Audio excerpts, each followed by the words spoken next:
Le Moyen Âge est une période de l'histoire de l'Europe qui s'étend de la fin du 5e siècle à la fin du 15e siècle. Cette période débute avec le déclin de l'Empire romain d'Occident et se termine par la Renaissance et les grandes découvertes. Le Moyen Âge est caractérisé par le morcellement du royaume en clans rivaux, la montée en puissance de l'Église romane et la domination d'une aristocratie guerrière. La chronologie historique du Moyen Âge, qui s'étend généralement du 5e siècle au 15e siècle, est une période complexe marquée par des événements politiques, sociaux, culturels et religieux importants. Voici une chronologie générale des principaux événements de période médiévale, entre les années 500 et 1500 après Jésus-Christ. 5e siècle. 476, chute de l'Empire romain d'Occident. 481 à 511, règne de Clovis, roi des Francs, et établissement du royaume franc. 6e siècle. 590 à 604, pontificat de Grégoire Ier, Grégoire le Grand, qui joue un rôle clé dans l'expansion du christianisme. 7e siècle. 610 à 641, début de l'islam sous la direction du prophète Mohammed. 8e siècle. 711, début de la conquête musulmane de l'Espagne. 732, bataille de Poitiers, où Charles Martel arrête l'avancée musulmane en France. 9e siècle. 800, Charlemagne est couronné empereur par le pape à Rome. 732 à 843, période de l'expansion viking en Europe. 843, traité de Verdun, qui divise l'empire carolingien en 3 parties. 10e siècle. 988, conversion du prince Vladimir à la chrétienté orthodoxe en Russie. 962, Othon Ier est couronné empereur du Saint-Empire romain germanique. 11e siècle. 1066, la bataille de Hastings en Angleterre, où Guillaume le Conquérant devient roi. 1096 à 1099, première croisade pour libérer la Terre Sainte. 1071, bataille de Manzikert, qui conduit à la perte de territoire byzantin en Anatolie. 12e siècle. 1144, chute d'Édesse, première principauté chrétienne en Terre Sainte. 1189 à 1192, troisième croisade dirigée par Richard Cœur de Lion et Philippe Auguste.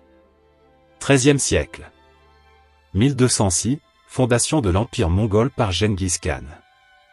1215, la Magna Carta est signée en Angleterre, limitant le pouvoir du roi. 14e siècle.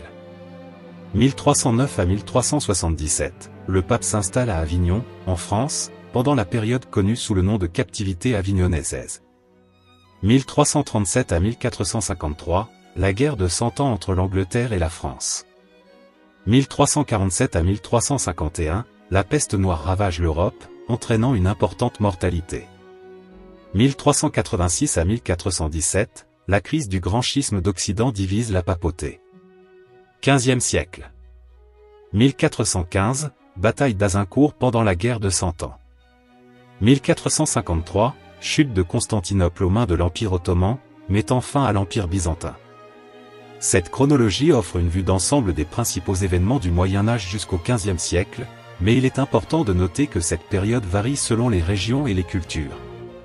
Cette période a été marquée par le phénomène de la chevalerie qui est devenu signe de culture, d'honneur et de gloire.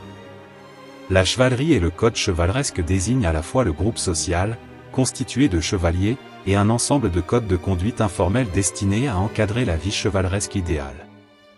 La chevalerie est un phénomène culturel et militaire d'origine médiévale dont les racines remontent, pour l'Occident, au XIe siècle.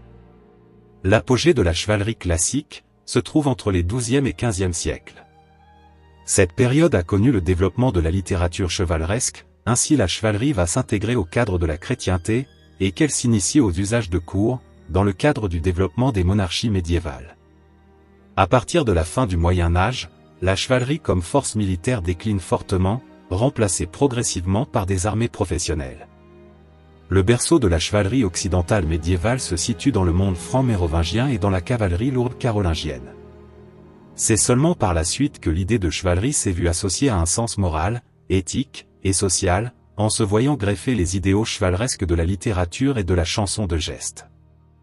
Fortement marquée par la tradition chrétienne et par les prescriptions morales, religieuses et politiques de l'Église médiévale, la chevalerie occidentale est intimement liée à la dévotion pieuse, à la pratique des armes et de la guerre, ainsi qu'à une éthique de l'assistance envers son prochain et de la fidélité.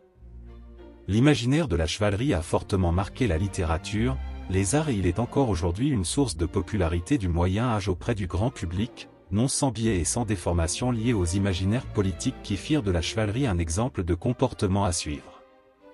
Les comportements idéaux de la chevalerie étaient régis par des codes chevaleresques plus ou moins institués en normes et en conditions d'appartenance à la chevalerie.